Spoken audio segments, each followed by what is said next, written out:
모르면 손해, 알아두면 이득. 한 주간의 경제 뉴스 중에 알짜배기만 뽑아드립니다. 경제 시그널 조현산입니다. 자, 첫 코너 돈벌이 시간인데요. 이 연일 오르는 금값 지금이라도 사도 되는지 아니면 기다려야 하는지 이런 정보를 좀 드리려고 합니다. 자세한 분석 스테커스 조규원 대표 모셨습니다. 안녕하세요. 네, 안녕하십니까. 네, 오늘 이렇게 시간 내주셔서 감사합니다. 아닙니다. 네, 저희가 지금 금이 너무 뜨겁잖아요. 뜨겁죠. 네, 그래서 그래 지금이라도 좀 들어가도 될지 안 될지를 좀 여쭤보려고 모셨는데요. 일단 저희가 다짜고짜라는 질문이 있어요. 네. 일단 간단하게 답변을 주시고 뒤에 이제 자세히 다시 여쭐 건데요. 금이 너무 비싸져가지고 그래도 사야 한다. 그리고 살 방법이 있다. 이에 대한 답변은요? 이렇게 생각하면 될 것 같아요. 금값이 비싸다고 생각하는 건 비싸다고 인식해서 비싸다고 생각하는 거예요. 그러니까 쉽게 말해서 우리가 핸드폰이 50만 원이면 싸다고 생각하지만 국밥이 50만 원이면 비싸다고 생각하잖아요. 그렇죠. 오늘 얘기 끝까지 들으면 금의 진정한 가치를 알게 되는 순간 금값이 이게 비싼 게 아니라 너무 싸다라는 그래요? 생각을 이해하게 되실 겁니다. 그럼 우리 다 금 사는 거예요, 오늘? 종로로 가시죠. 네. 좋습니다. 그러면 방법은 있는 거예요. 왜냐면 사실 지금 한 돈에 68만 원인데 선뜻 사기에는 사실 쉽지 않은 돈이기는 하거든요. 그런 네. 방법도 있나요? 있죠. 내가 소액으로도 충분히 투자 가능하고 그리고 이제 뭐 어떤 자산이든 사면 세금 네. 같은 것도 많이 붙잖아요. 네. 세금도 없는데 되게 저렴하게 소액으로 투자할 수 있고 되게 간편하게 투자할 수 있는 방법들도 여러 가지가 있으니까 네. 뒤에서 자세하게 소개해 드릴게요. 보니까 지금 돌반지 한 돈이 거의 70만 원 육박을 했어요. 그 정도 가격인데 올해가 계속 뭐 변동은 있었지만 쭉 우상향 큰 그림을 봤을 때는 그런데 이 흐름을 먼저 한번 짚어주시겠어요? 올해 어땠는지? 일단 올해 초부터 뭐 지정학적 위기도 있었죠. 이스라엘, 이란이 붙기도 그렇죠. 했었고요. 거기에 이제 관세 전쟁도 되게 뜨겁게 일어나다 보니까 올해 초에 금 가격이 한 2,600불 정도 됐던 게 한 3,500불까지 단숨에 상승을 했었습니다. 근데 그 이후에 이제 이란, 이스라엘 전쟁도 어느 정도 끝나고 거기다가 관세 문제도 합의에 이루어지면서 금 가격이 4월부터 한 8월까지 이제 숨고르기를 하고 있었거든요. 그리고 이제 다시 9월이 되면서 금리 인하에 대한 기대감, 여기에 얹어서 연준의 독립선 훼손이라던가 이런 다양한 이슈들이 끼면서 금이 고점을 다시 뚫고 2차 상승이 이제 막 시작한 분위기가 나타나고 있습니다. 아니 근데 뭐 이유는 말씀을 주셨는데 지금 월가에서도 그렇고 세계 중앙은행들이 금 비중을 점점 늘려가고 있기는 하거든요. 이거는 또 어떤 이유들이 있는 거예요? 계속해서 늘리는 건? 일단 금을 산다라는 것 자체가 되게 특이한 케이스라고 생각을 하시면 돼요.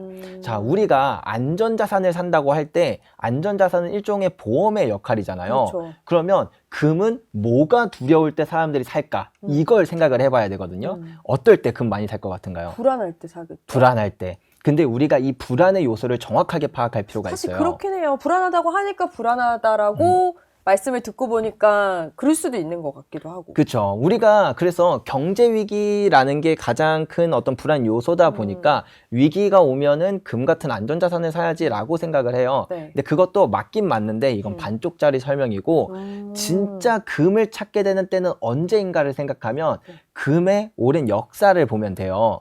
금은 5,000년이라는 시간 동안 돈으로서 사용을 했습니다. 네. 근데 이제 사람들이 이제 국가도 그렇고 은행도 그렇고 종이화폐를 많이 만들어내다 보니까 이 종이화폐는 그냥 이렇게 쓰면 발행이 되잖아요. 그러니까 많이 만들어질수록 가치가 떨어지는 거예요. 그러면 사람들이 종이화폐를 갖고 있는 사람들이 야 이거 1년 지났는데 지금 내가 갖고 있는 이 100만 원이 1년 뒤에는 100만 원보다 낮은 가치로 떨어지면 어떡하지? 라는 두려움이 생길 때 그때 다시 금으로 돌아가는 겁니다. 금은 한정적이고 5,000년 동안 돈으로서 쓰였던 역사성이 있으니까요. 최근 들어서 이제 뭐 물가가 되게 많이 오른다. 우리 다 체감하고 계시잖아요. 그쵸. 뭐 짜장면값 많이 오르고. 사 먹기도 힘들어요. 네, 그러면은 이제 이게 일반인들도 그렇게 느끼는데 투자자들은 이렇게 느끼는 거예요. 내가 100억을 예금을 해둬봤자 한 3% 이자 이렇게 받는다고 쳐도 내년에 3%보다 물가가 더 많이 오를 것 같은데 그렇다라고 한다면 이자를 받아도 손해인 거예요. 이 사람들은. 그러면 이 현금을 갖고 있는 것 자체가 리스크니까 이 어마어마한 현금에 대한 돈들이 다 금과 같은 실물 자산으로 이동을 하고 있는 거죠. 그래서 금 가격이 지금도 계속 뜨겁고 앞으로도 금 가격이 되게 많이 오를 수밖에 없다. 우리가 이렇게 많이 평가를 하고 그런 기대를 갖는 이유 자체가 네. 다들 그 물가 상승, 화폐 가치가 하락하는 거에 대한 리스크, 그 두려움 때문이라고 생각하시면 됩니다. 이게 워낙 금이 무섭게 이번 연도만 해도 계속 경신되고 있잖아요. 최고치가. 그래서 그런지 사실 이게 변동성 해지의 어떤 수단보다는 진짜 아파트처럼 말씀하신 갖고 있는 자산으로 이제 뭔가 인식이 많이 바뀌고 그런 수단으로 이용을 많이 하는 것 같은데 남아있는 상승 모멘텀 어떤 것들이 좀 남아있어요? 일단 기본적으로 이렇게 생각하시면 됩니다. 금은 오르는 게 이상한 거예요. 그렇기 때문에 한번 오르면 내내 오르는 긴 추세성을 가지고 있거든요. 네. 지난 100년 동안의 금 사이클을 분석해 보면 한 번 오를 때 적게는 9년에서 길게는 13년까지 오르는 상승 사이클을 가지고 있어요. 네, 왜냐하면 화폐의 가치가 떨어지고 네. 그거를 떨어지는 걸 사람들이 인지하면서 두렵다라고 느끼기 시작하면 그때부터 서서히 처음에 이제 좀 예민한 사람부터 먼저 금으로 도망가고 네. 그 다음부터 이제 차근차근 도망을 가기 시작해서 이게 10년 정도의 보통 사이클이 이루어진단 말이죠. 그러니까 어차피 갈 수단이네요. 금이라는 게. 네, 맞습니다. 그러니까 이 신뢰가 무너지면, 화폐에 대한 신뢰가 무너지면 금 가격이 오르는데 이 신뢰가 다시 회복되는 건 완전히 무너지고 새로 쌓는 것 말고는 방법이 없어요. 5,000년의 금 폭등 역사에서 그렇지 않은 역사를 찾을 수가 없거든요. 즉, 금 가격이라는 건 이게 나중에 금 가격이 언제 떨어지냐면 너무 많이 오르면 떨어져요. 근데 오히려. 네, 맞아요. 근데 그 너무 많이의 기준은 적어도 국가가 발행한 화폐의 양과 그 다음에 이제 금의 양, 이것이 어느 정도 일치가 되는 수준까지는 올라야 되거든요.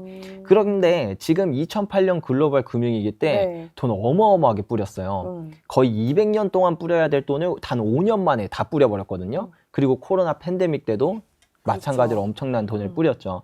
그렇게 뿌렸던 돈들이 그때 당시에는 이제 어느 정도의 물가 상승이 약간은 있었지만 그게 시간이 지남에 따라 화폐 가치가 서서히 그렇게 뿌린 양만큼 하락을 합니다. 네. 그건 고스란히 금으로 금 가격 상승으로 이어지게 되는데 이제 이 금 가격 상승의 모멘텀을 기준으로 볼 때 한 10년 중에 지금 한 5, 6년 정도 지난 거니까 네. 상승 사이클로 보아도 한 절반을 이제 지난 수준이고 상승 폭으로 보면 아직도 한참 아래 있어요. 금 가격이. 그래요? 그러면 그러니까 최대치로 했을 때 13년이고 6년이 지났다면 이 지나온 만큼의 시간이 더 남은 거네요. 그렇죠. 그리고 그런 거 아시죠? 원래 상승 사이클 이렇게 10년 동안 나타나면 초반부보다 중반부가 더 상승률이 높고 그쵸. 중반부보다 후반부에 이제 광기가 나타나거든요. 갑자기 기분이 좋아지네요. 네. 그래서 사실 중반부를 지난 지금은 아, 이전에 올랐던 것만큼 금가격이 더 오르겠구나 이렇게 생각을 보통 사람들이 하는데 실제로는 그것보다 훨씬 더 많이 오르게 될 거라고 저는 생각을 합니다. 그래요? 갑자기 너무 기분이 좋아져서 재밌네요. 다짜고짜 해서 좀 이어가자면, 그렇다면, 지금 뭐 계속 말씀을 드리지만 뭐 쉬운 가격은 아닌데, 그럼 지혜롭게 잘 살 수 있는 방법이 뭐가 있을까요? 지금이라도 금 투자에 들어갈 수 있는? 일단 내가 금을 완전히 처음이다 라고 한다면 금은방 가고 뭐 발품을 팔고 이런 거는 저는 좀 추천드리진 않아요. 아, 그래요? 네. 최대한 간편하고 쉽게 이렇게 투자할 수 있는 방법이 그분들이 이제 좀 금 투자를 첫 걸음을 내딛는 데 도움이 되실 거라고 생각을 하는데요. 네. 가장 좋은 건 KRX 금시장이라는 게 있어요. 뭐 일반적으로는 간편한 방법 하면 금통장이나 ETF를 많이들 네, 투자를 그렇죠. 하시거든요. 네. 근데 ETF가 주식 어플로 하기 때문에 간단하다고 생각하잖아요. 근데 KRX 금시장도 똑같이 주식 어플로 할 수 있어요. 아, 원래 주식 사는 그 창에 들어가서 사는 거예요? 네, 맞아요. 매수 버튼 누르면 네. 매수되고 매도 버튼 누르면 팔리고 이렇게 똑같고 여기에 더해서 KRX 금시장을 추천드리는 가장 큰 이유는 세금이 없다는 거예요. 크네요. 네, ETF 같은 경우에는 우리나라에 상장된 건 수익의 15.4%, 그리고 해외에 상장된 건 양도소득세 22%를 세금으로 내야 되거든요. 근데 KRX는 사고 파는 거에 있어서는 세금이 하나도 없어요. 그거 되게 메리트 크다, 그죠? 그쵸. 많이 사더라도. 예. 그리고 금 아까 전에 말씀드렸다시피 금은 한 번 오르면 짧게는 9년에서 길게는 13년까지 오르고 적게는 7배에서 많게는 26배까지 상승해요. 금 가격이. 뭐 지금 오른 거 해봤자 한 3배 올랐나? 그쵸. 예, 근데 앞으로 그럼 상승해야 될 폭은 훨씬 더 많이 남았다는 건데 내가 예를 들어서 뭐 한 4, 5배 정도 금 가격이 올랐다. 네. 팔면 4-5배 오른 거에 대한 수익의 22%나 15.4%는 진짜 뼈 아프거든요. 하지만 이 세금이 없다라는 건 그만큼 메리트가 있는 그런 투자 방법이다. 그렇기 때문에 KRX 금시장을 추천드리고, 다만 얘는 1g 단위로 투자를 할 수가 있어요. 그래서 한 15만 원, 16만 원 이 정도 금액으로 이제 투자를 하셔야 되는데, 물론 한돈을 사는 것보다는 부담이 적지만 그래도 좀 적은 금액은 아니라서 요런 방법이 있다는 걸 알고 계시고, 난 더 소액으로 해야 돼요 하면은 이제 금통장이나 ETF 조금 세금을 부담하더라도 그렇게 투자해 보시는 게 첫걸음을 뗄 때 상당히 유의미하실 거라 생각합니다. 요 세금이랑 아닌 거랑의 그 계산도 좀 필요하기는 하겠어요. 그렇죠? 네, 맞습니다. 그러면은 지금은 이제 한참 올랐으니까 이 시점이 굉장히 중요하잖아요. 사는 사람 입장에서는. 네. 조금 더 지켜보다가 사야 할까요? 왜냐하면 좀 조정 기간이 있고 또 다시 오르기도 하니까 어떻게 보세요? 사실 제일 좋은 건 금 가격이 횡보할 때 사는 게 좋아요. 그래요? 금 가격에 이제 데이터를 똑같이 또 100년을 두고 상승 사이클을 다 쪼개서 보잖아요. 그럼 금이라는 자산이 이렇게 횡보하다가 쭉 올라요. 그리고 또 횡보하고 쭉 오르고 이렇게 계단식으로 오르거든요. 네. 그럼 우리가 사야 될 때는 금 가격이 오를 때 사는 게 아니라 횡보할 때 사는 게 좋아요. 근데 이제 지금은 그 횡보하다가 이제 막 상승 추세로 돌아갔기 때문에 어떻게 보면 지금까지도 금을 투자하기엔 상당히 괜찮은 시기이지 않을까. 그러니까 사도 남은 상승 폭이 남았다는 거네요. 예, 그렇게 바라볼 수 있기 때문에 지금도 저는 충분히 괜찮다고 생각을 하고, 그리고 사실은 더 좋은 건 가격을 안 보는 게 제일 좋아요. 그래요? 근데 또 안 볼 수는 없으니까. 그렇죠. 조금이라도 막 단돈 10,000원이라도 싸게 사고 그럼요. 싶잖아요. 네. 근데 이게 저도 옛날엔 그런 생각을 해봤거든요. 네. 일단 기본적으로 우리가 인정할 건 인정하다 이거예요. 우리가 월스트리트에 막 대단한 그런 트레이더들도 아니고 네. 단기적으로 금가격이 비싼지 싼지를 맞출 수가 없잖아요. 그럼요. 예. 그렇다라고 하면은 괜히 되지도 않는 머리로 막 우리가 어떻게 해가지고 이렇게 뭐 쌀 때 살려고 했다가 제가 그걸 시도해봤는데 사실 저조차도 단기 쉽지 예측이 않아요. 어려워요. 네, 쉽지 않아요. 그러니까 저조차도. 네. 그래서 자꾸 실패해가지고 구독자들은 막 샀는데 나는 아직도 못 사가지고 양배리님 아직도 못 사셨어요? 막 이런 그런 말을 들었던 때가 있었는데 그 마음이 딱 잡히면 사야 돼요. 그때 네. 가격 보지 않고. 맞아요. 근데 그거를 제가 완전히 깨달았던 게 뭐냐면, 저는 2030년 정도가 되면은 금이 어느 정도 이제 고점 부근에 올 거라고 예측을 하거든요. 네. 이제 한 중반부 지났으니까. 그러면 이제 그 2030년쯤 돼서 금 가격이 이만큼 비싸졌을 때, 네. 뭐 예를 들면은 금 가격이 한돈이 이제 한 300만 원쯤 됐다라고 하면은 와. 만약에 그렇다고 생각을 해봅시다. 그러면 그때 제 생각이 그때 61만 원이 아니라 60만 원에 샀었는데 이런 생각을 하진 않을 거란 안 말이에요. 하죠. 그때는 안 네. 하죠. 제가 지금 가장 잘한 선택이었다고 생각이 드는 게, 제가 2019년부터 금 투자를 했거든요. 그래요? 네, 2019년에 사길 너무 잘했다고 생각하지. 그런데요? 네, 2019년 7월이 아니라 9월에 샀어야 되는데 이런 생각을 안 한다는 거예요. 아니, 어림잡아 생각해도 지금 엄청 잘 사셨는 것 같은데. 맞아요. 그래서 여러분들도 생각할 때 5년 뒤에 금 가격이 적어도 지금보다 많이 올라가 있을 거라고 충분히 다들 공감하시잖아요. 네. 그러면 5년 뒤에 우리가 우리의 모습을 상상했을 때, 그때 지금 막 이렇게 단돈 10,000원이라도 싸게 살려고 했던 그 마음이 생각보다 별거 아닐 수도 있겠다라고 생각을 할 수 있기 때문에, 지금 가격에 너무 연연하면 그러면은 막상 사야 될 타이밍을 놓치는 경우도 많이 생기고, 그리고 사실 우리 본업이 중요하잖아요. 그렇죠. 예, 그냥 사놓고 실물 같은 거 사놓으면 또 잊기도 좋거든요. 그냥 뭐 가끔 가다 꺼내서 한 번씩 보고 기분 좋고 말면 되는 거니까 네. 그냥 가격 너무 신경 안 쓰고 사는 게 가장 좋은 것 같습니다. 갑자기 든 생각인데, 그럼 대표님은 그때 어떤 식으로 투자하셨어요? 그러니까 뭐 하나하나 사셨는지 조금 사셨는지 그 방법이 궁금해요. 일단 저는 그 금 투자에 관심을 가졌던 건 2018년쯤이었어요. 그때 이제 뭐 해외 논문이나 이런 것들도 찾아보면서 네. 금을, 그때는 저는 처음 사려고 했을 때는 저도 여러분들이랑 똑같이 금은 위기 때 사야 된다 이런 말을 들어서, 뭐 그때 막 경제위기에 대한 그런 뉴스들이 되게 많았을 때였어요. 경제위기 오면 금 사야지 하면서 금에 대해서 알아보니까, 금이 경제위기가 와서 사야 되는 게 아니라 이제 금이 슈퍼 사이클이 다가오고 있구나를 2018년에 깨달았어요. 아예 시각이 다르네요. 그쵸? 네, 막상 공부를 해보니까 보이더라고요. 그래서 2019년 7월에 그 이제 슈퍼 사이클이 시작됐다는 시그널이 이제 다 나왔어요. 그래서 바로 종로로 뛰쳐가가지고 막 금은방을 돌면서, 그때 정확히 저는 금을 산 게 아니라 은을 샀거든요. 그래요? 예, 이것도 뭐 이따가 시간 되면 말씀드릴 건데, 금의 상승 사이클에는 또 은을 사는 게 되게 좋아요. 사실 같이 붙잖아요. 그쵸? 맞아요. 그래가지고 그때 은을 제가 대학생 시절이었는데 진짜 꼬깃꼬깃 모아가지고 와. 1년 동안 1,000만 원을 어렵게 모았어요. 그래서 그 1,000만 원을 전부 실버바로 바꿔서 투자를 했습니다. 와, 근데 꽤 사셨겠는데요? 그 당시에 1,000만 원이면. 그렇죠. 그때 실버바가 한 60만 원대에 제가 샀는데 지금 한 200만 원 하니까 그니까요. 네, 기분이 참 좋죠. 그러니까 모아서 한 번에 많이 사신 케이스네요. 그럼 네. 약간 뭐 요즘은 분산 투자도 되니까 조금씩 예를 들면 뭐 직장인이면 수당을 받아서 산다든지 그런 식으로 사는 것도 방법이 되겠네요. 네, 맞아요. 적립식으로 사면은 그런 게 좋은 것 같아요. 내가 아무래도 고점에, 단기적으로 고점에 사면 기분이 나쁘잖아요. 그렇죠. 근데 적립식으로 사면 쌀 때 살 때도 있고, 네. 비쌀 때 살 때도 있고, 평균적인 가격에 살 때도 있고, 이렇게 하니까 이게 한 뭐 4-5번만 그렇게 나눠서 사도 어느 정도 평균 정도 가격에 내 단가가, 평단가가 나타나게 되거든요. 네. 그렇기 때문에 그 좀 가격에 대한 불안함이나 그런 것들이 많이 사라지고 그냥 부담 없이 살 수 있게 좋아서 저는 적립식 투자도 좋은 것 같습니다. 그러면 하나 여쭤보고 싶은 게 이제 골드만삭스가 이런 걸 얘기를 했죠. 미국 국채 보유 자산의 1%만 금으로 옮겨도 금값이 폭등할 수 있다라고 하면서 온스당 5,000달러까지 도달할 거다라고 했는데 동의를 하시나요? 어떠세요?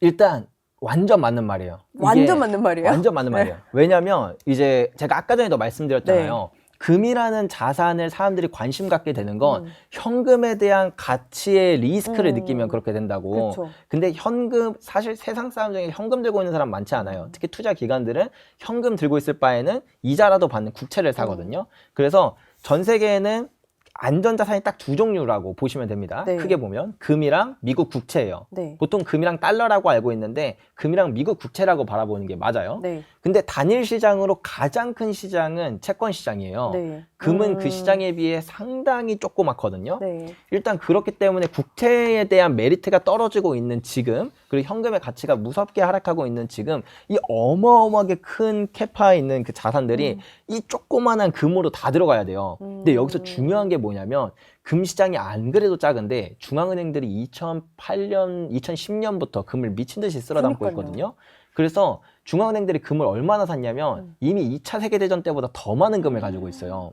예, 우리가 모르는 새 그렇게 다 쓸어갔습니다. 그러게요. 그 정도인지는 몰랐어요. 그러면 이제 중앙은행들이 그 금을 오늘 샀다가 내일 팔고 이러진 않잖아요. 그렇죠. 그 금은 사실 시장에서 사라졌다고 봐야 돼요. 그러면 안 그래도 조그만 시장에서 그렇게 중앙은행들이 이렇게 아예 장기 보유로 갖고 있는 금 빼면 진짜 조금밖에 안 남았어요.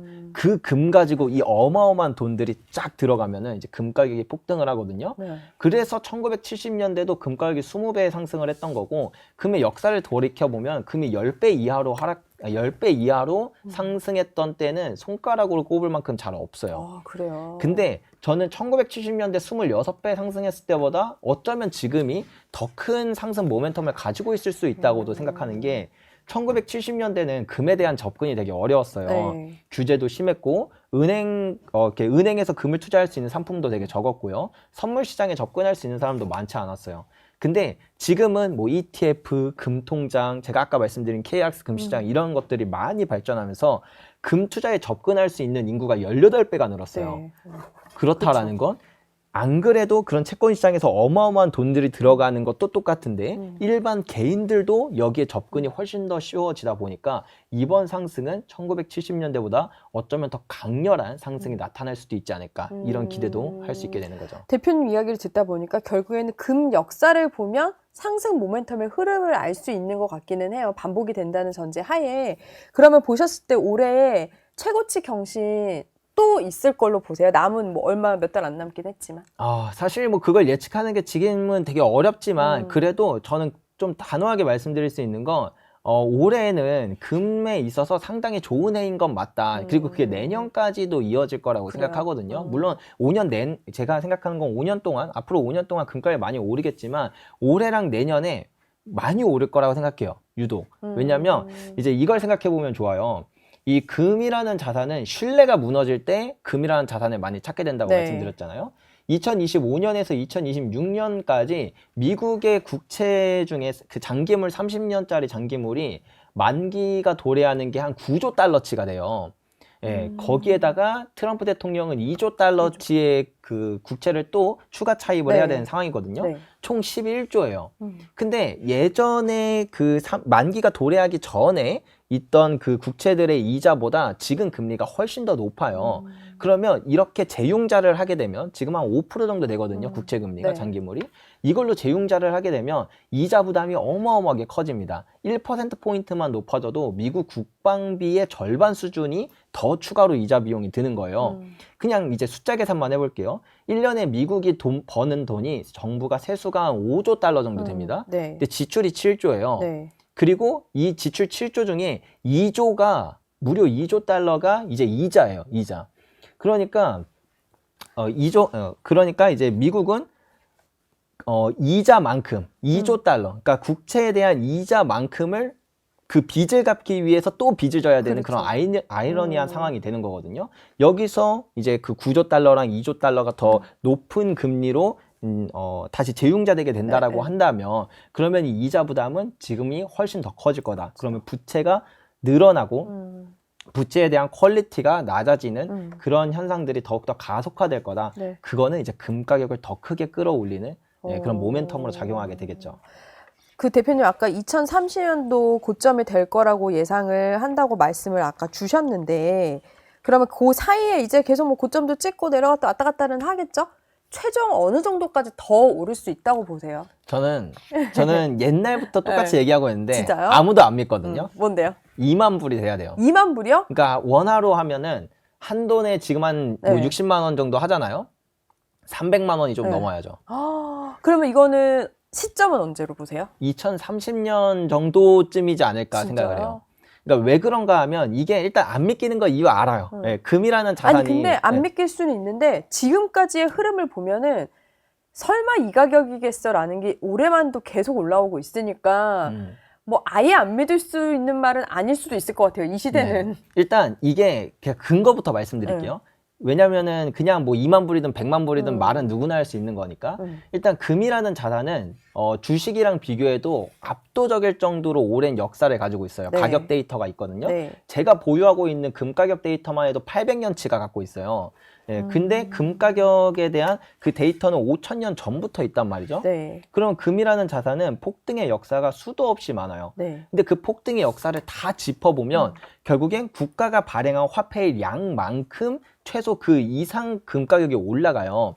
예를 들어 볼게요. 로마 시대 때 네. 이제 그때는 금화가 있었어요. 이 은화를 예를 들게요. 그 당시 이제 데나리우스라는 은화가 있었거든요. 근데 이 데나리우스라는 은화를 이렇게 막 찍어서 로마가 이렇게 유통을 하니까 그 당시에는 뭐 중량이나 순도나 이런 것들이 일률적이지 않아서 사람들이 막 그런 금화나 은화 같은 거에 대한 불신이 많았어요. 네. 근데 로마라는 기축통화국이 딱 일정한 그 중량과 순도로 딱딱딱딱 찍어주니까 이게 이제 전 세계에 퍼지면서 경제가 엄청 활성화가 됐었거든요.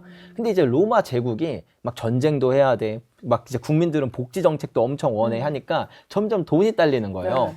그러니까 어떤 수를 썼냐면 이제 이게 만약에 1데나리우스가 뭐 1g에 뭐 은이 들어간다고 칠게요. 그러면 데나리우스에 살짝씩 은을 조금씩 빼요. 거기다 막 구리를 타기 시작해요.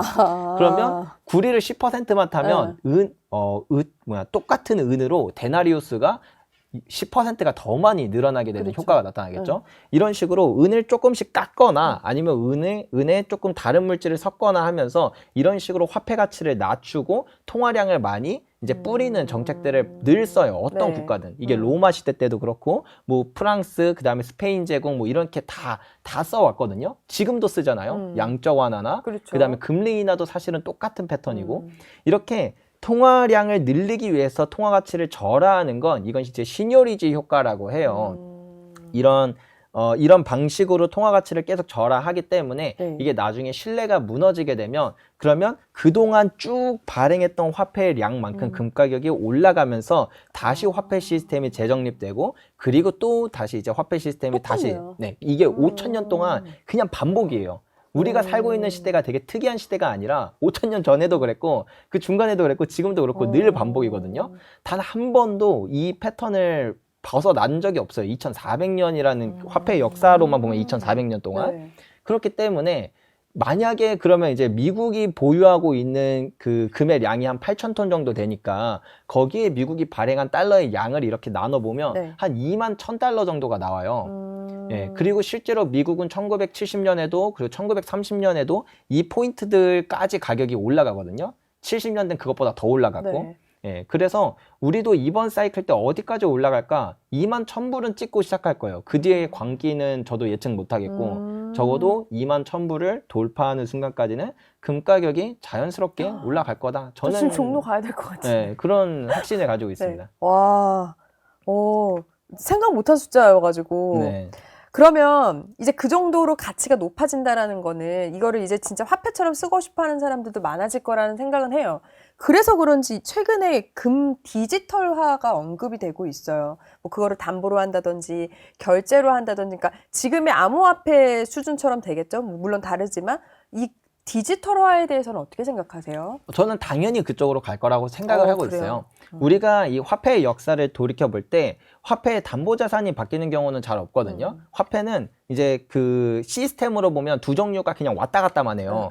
하나는 태환화폐. 그러니까 뭐 금이나 뭐 아니면 좀 이렇게 뭐 그 가치가 있는 것들, 금도 있고 뭐 옛날엔 조개 껍데기도 있었고요. 그쵸. 담배가 돈이 된 적도 있었거든요. 2차 세계대전 때 이럴 때는 이런 것처럼 그 어떤 담보가 있는 담보가 있는 자산을 두고 그거랑 교환할 수 있는 화폐, 네. 이걸 이제 태환화폐라고 합니다. 네. 그리고 이런 시대를 걷다 보면 어쨌든 그 담보가 되는 자산은 한정적일 거 아니에요. 근데 그 화폐는 많이 필요하니까 나중에 어느 임계점에 되면은 점점 경기가 자꾸 침체되면서 국가가 안 되겠다. 이거 그냥 연결 끊자. 우리 그냥 뭐 담보 없이도 화폐 발행하겠다라고 하는 식으로 가서 불안화폐 시스템으로 옵니다. 우리가 지금 살고 있는 시대가 불안화폐 시스템이고 이게 과거부터 계속 반복돼요, 사실은. 불안화폐였다가 그 불안화폐 시스템 마지막에 가면 다시 태환화폐가 되고 이렇게 반복됩니다. 근데 이제 화폐의 형태는 자꾸 바뀌어요. 옛날에는 금화 자체가 돈이었어요. 그렇죠. 근데 이제 금화로 자꾸 거래하면 불편하기도 하고 하니까 금화를 맡기고 이제 종이를 받아요.